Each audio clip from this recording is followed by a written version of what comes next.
H.P. Lovecraft's The Silver Key. Once again, we delve into Carter's life. Um, this one is a trip. This is very much kind of a love letter to keeping your innocence, or not necessarily keeping your innocence, but keeping a sense of childhood wonder in your character, and not necessarily growing up. In the tale, Randolph realizes he's reaching middle age. He's 30, and I'm assuming back then people didn't live too old as well because, well, 1920s. And he has lost the ability of a silver key, and the silver key is supposed to be a symbol of a key to open up his imagination to the dreamland, which is this is kind of like simulation theory in here too, or the Matrix idea that our true selves are actually ourselves in sleep, in corporeal form, in dreams and different dimensions while we sleep and we leave our body, or that's our real existence and this is only a temporal body. It's very hippy-dippy out there. Jedi transcendental ideas, which is fascinating. This has no horror or guts or fear or insanity. It is simply just a story of Carter trying his damnedest to keep on to his imagination and keep to his childlike sensibilities of wonder and phantasm. Because I'm a geek, I'm self-proclaimed geek, and you do get hassled. Like, why do you like comic books? Those are for kids. Why do you like Star Wars? That's silly. Why do you like this or that? And I don't really get growing up because I'm 20 right now, and I'm still fascinated and intrigued by things aimed at children, or meant to be, but can be seen in a different light, in intelligence and in theory and philosophy and all that fun jazz.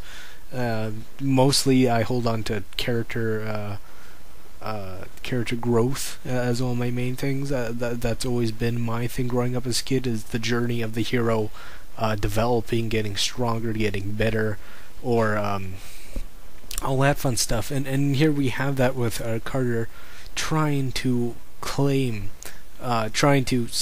stake claim to his imagination, and it's fascinating that these dreamscapes, he has these fantastical, almost Indiana Jones like dreams sometimes of riding elephants, and the dreamland or the dream realm is where Uthar is, and Uthar is not in this dimension but in dreams, and it's like it's its own dimension, and they actually did map it out and stuff, kind of like Tolkien did with Middle Earth.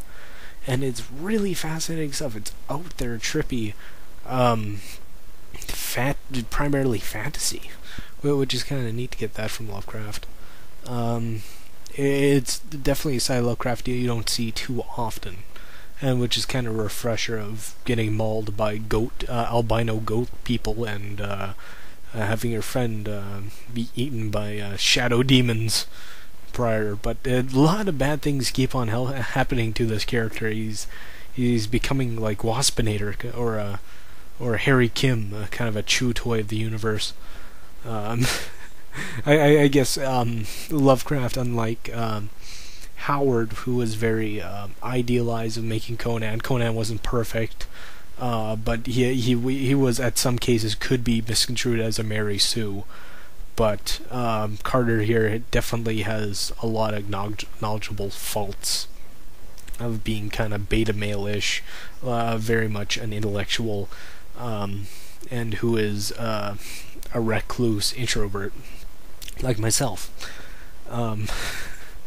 But it's kind of neat how we perceive ourselves and how we act outside ourselves, and like that. It's all it's hard interacting with human beings sometimes, but it's always good to make an effort.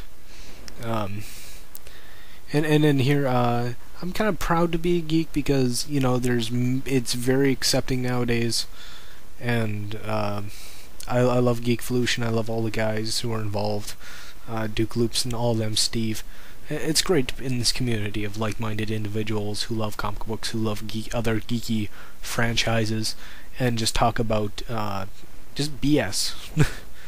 But yeah, check this one out. This one's different. I don't know why people get this one so much negativity. I know Lovecraft in his early years definitely was a apparent bigot, but his sensibilities did soften up a lot more later on down the road. There's some racial slurs I do have to say through when we get to, say, Rats in the Walls and Call of Cthulhu and stuff like that, but Silver Key, I actually like this one. Check it out.